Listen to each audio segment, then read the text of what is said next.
Oh yeah, some powerful entities have, not playing. Yeah, and I seen some stuff about Joe today. Um, it's the timing is interesting, but Joe has his past with a lot of people, and it's why the power of the tongue pause matters a lot.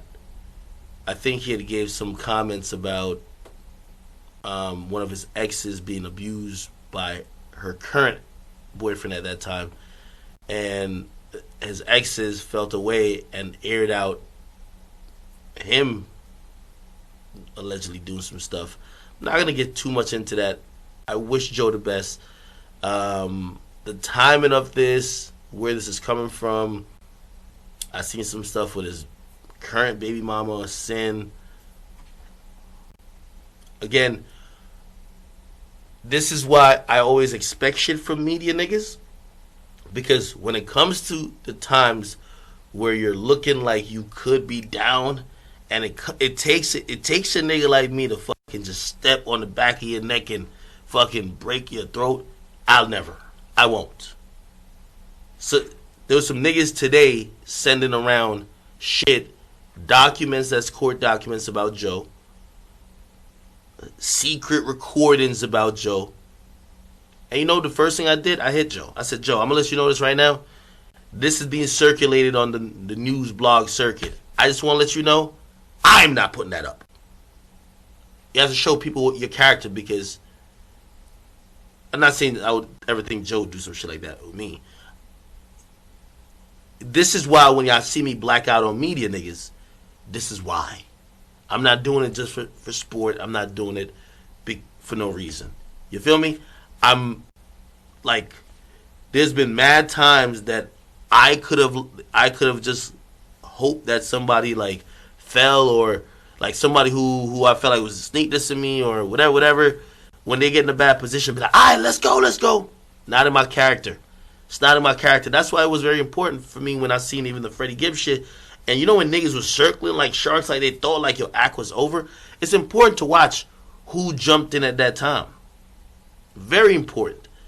And I just know me, I'm not the nigga who jumps in. Like, I'm not a Meek Mill type nigga, bro. I don't wait till you're getting jumped by 40 people, then I jump in with my phone, kicking you 5 times, like, yo, I beat that nigga's ass, bitch ass nigga. No, that's just not me. So, with all of that, listen, I don't want to. By the way, I believe the young woman Sin, I don't know if recanting is the right word, but she's correcting that for the mental health of her family, the sanity of her child, and also everything going on.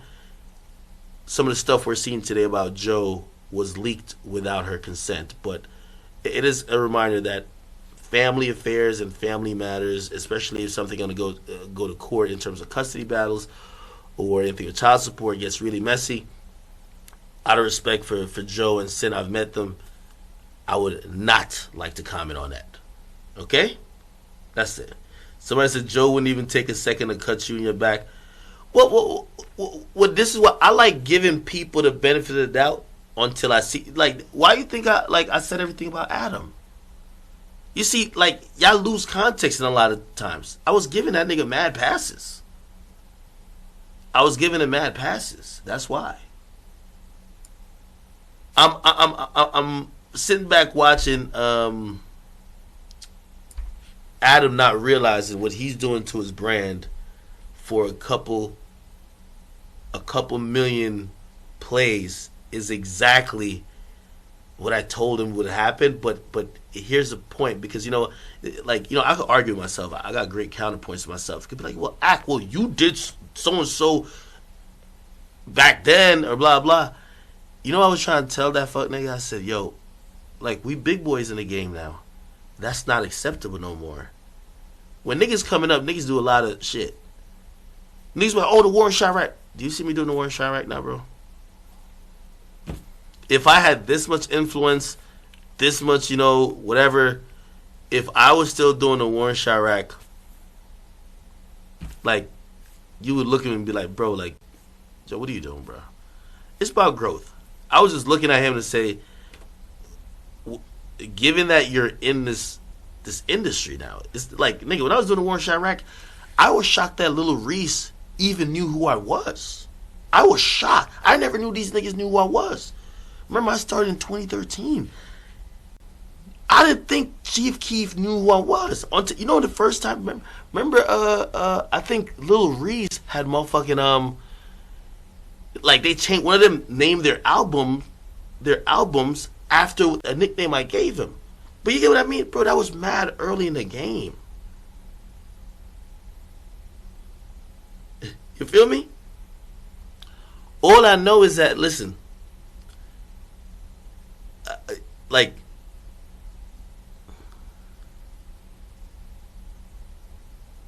Adam has proven himself to be like this spineless, soulless person, and that doesn't usually sit well in hip hop. And what I mean by that is,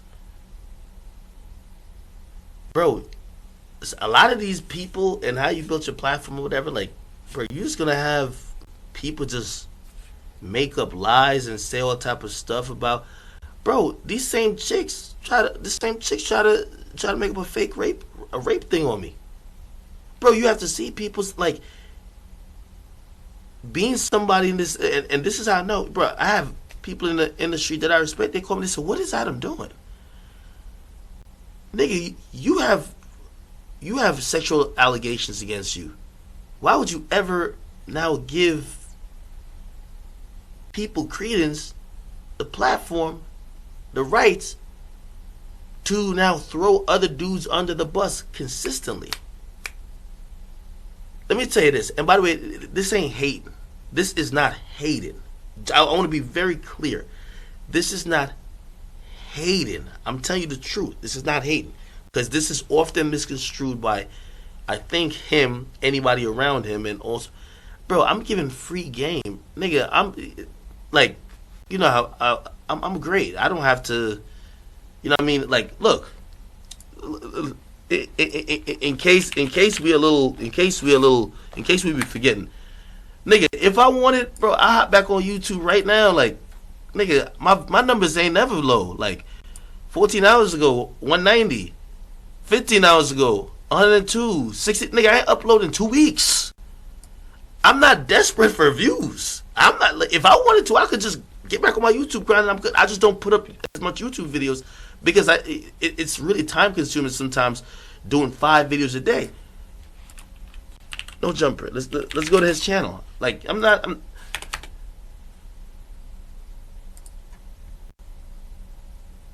look, bro, he only hitting 100,000 when he got chicks on. You feel me? If the chicks ain't on, he not hitting 100,000. Just look. Here's what I'm saying, and this is what I'm saying. I'm not hating, right? So like, nobody could be like, oh no, it's because, no, brother. I could my voice alone, you could have 3 million thoughts. I'll give you Tiana Trump and the rest of them hosts. My voice alone, if I wanted to do my 5 videos a day, which y'all put up about 5, I still kill any of y'all niggas in numbers. That's facts. No 6ix9ine. but here's the thing, and I'm gonna give this advice. I'm gonna see if they follow it.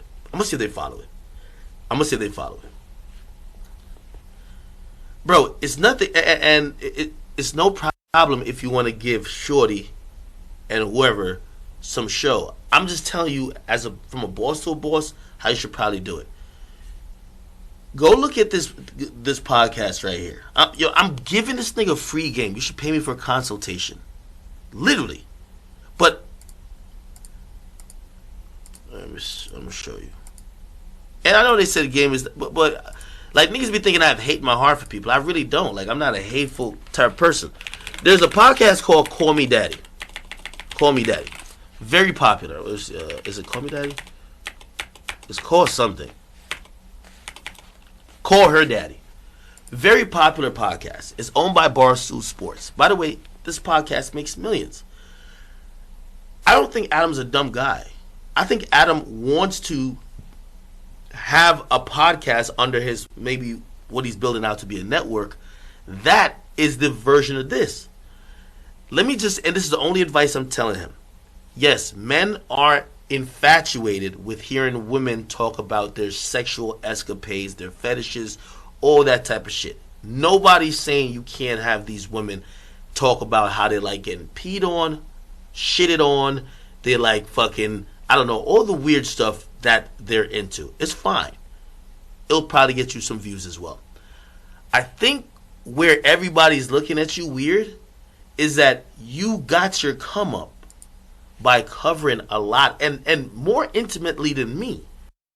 Most of these niggas gave you their first interview. Most of these niggas you have really been shoulder to shoulder with. Y'all been in LA, y'all bumped into at parties, this and third. And that's how you built your platform. You're a white dude. Just understand that. The point is, why, like, give them a, it's fine you give them a platform, but tell them, bro, stop talking about niggas with these unsubstantiated rumors. When y'all have y'all podcast, yo, stop dropping niggas' names. Stop dropping names of, oh, we are, like, nobody wants that. It makes you look weird, Adam. Because now niggas is realizing you're a white dude, you're giving a platform to these non-black chicks, and only thing they got to talk about is black penis. And also, every time they say something about some dudes, they're having a bad week. Look what y'all did to Trey Songz. So that's the point I don't get with Adam. Like, he's like, I seen him tweet out today. He said, yo, I didn't tell nobody. I didn't tell them to blurt that out. Brother, you own the platform. You could censor it. You could also edit it out. You know what you're doing. The point is this. You could still have, nobody's hating on the fact that, yeah, your shit was struggling and you got some chicks to get you a boost. Cool. But if you are a boss like you should be, tell them to stop airing out athletes, especially when it's some shit to make these niggas look crazy. Now, there's a legal ramification to this. They're going to say the wrong thing. You're going to get sued for defamations on your platform. But even forget that type of side of it. Bro, you're in this industry, nigga. The same way as I say you don't want niggas to be giving platforms to people who just have wild, crazy accusations about you, you're doing the same to other dudes. And it looks crazy because you're a white dude doing it primarily to black men. Have them talk about sex. Tell them to stop talking about actual people. I'm telling you. Tell them to stop talking about actual people. This Call Me Daddy or Call Her Daddy podcast, it's entertaining for a lot of simps, incels, niggas who want to be just sniffing pussy through a headphone. Great. You know what they don't do? They don't even name the nigga who they're actually fucking. They're not trying to expose people's business. Bro, that's media takeout.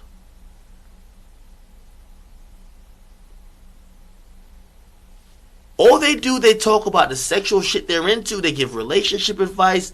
That, like, bro, nobody, like, that's fine. Somebody says, how do I know about them? They were embroiled in a very public, I love business. You know me, I'm in all business shit. I might not give my commentary on it. That's why I got at the Two Stooges from Joe Show, because they give commentary on other people's business, which they don't understand. I might not give commentary on it, but I like to see how shit plays out. There was two girls that was on this podcast. I don't watch it, but I found out a lot about it. I did my research because one of them wanted them to get more money. The same thing Joe's going through, they went through this 5 months before. Do you get what I mean? And because of that, now even more people know about them, but pretty much one girl stayed, the other one left, and they were really trying to take this podcast, or like a guy who was fucking the second one was trying to get them to bring this podcast to like HBO or some other company, and like some other shit happened. And so basically I'm just trying to say, I don't know too much about the podcast, but I know it makes a lot of money business wise. Salute to the Barstool president guy, who runs it. Like, he's very open. He said they were getting $100,000 in ads a week. That's really successful. You feel me? It's really successful if you ask me. So that's how I know. And by the way, you look at this shit on here. Look what they're talking about. They're talking about bisexuality, depression. They're talking about how they give head, this and third. I think it's a solo episode with your father. Oh, No, I think they call themselves father. Anyway, I guess the point what I'm trying to say is that, yo, Adam, that white bliss isn't tolerated when you're this successful. You're acting. I don't know why y'all are mad at me, Adam. They're looking at you as a platform that's been successful, and now your platform is the I'm gonna out other people. I'm gonna put on Front Street other people. I'm going to throw under the bus other people. You could try to take move accountability out of the way, but all you have to say, because of course you and everybody else around you, yo, they're just hating because we got a podcast. No, keep them having a podcast. Stop having them name black male celebrities, especially with demeaning shit that questions their sexuality, shit that questions their manhood, shit that makes them look like creeps. Because it's not fair. They you're in this shit too, and you're a man. I get you're not black, but nobody wants to be out here every week being labeled as a woman beater, just all types of shit because of you. There should be no name dropping. Period. But that's if you ask me. You know? The funny thing is you're caught in between a rock and a hard place. These people don't make any type of they think they're making the news. You're not making the news. You're making the news by talking about the guy who we care about.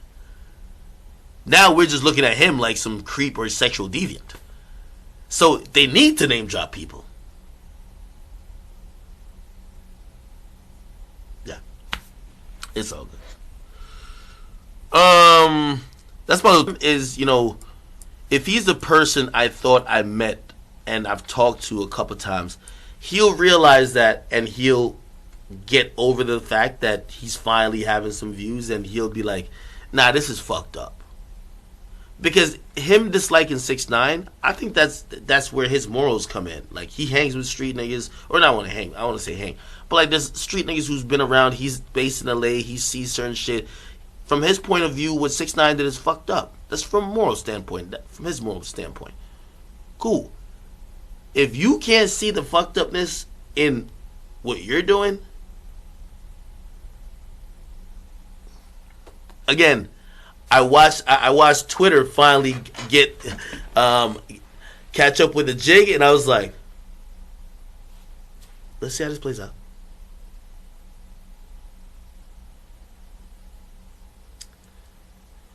The reality is that we're on lockdown and bored. We want drama, we want tea, whether you like it or not.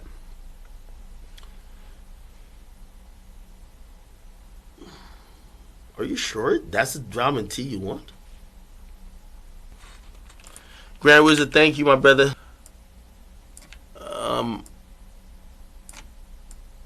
I don't think we're beefing, so if at any point you want to reach out, feel free.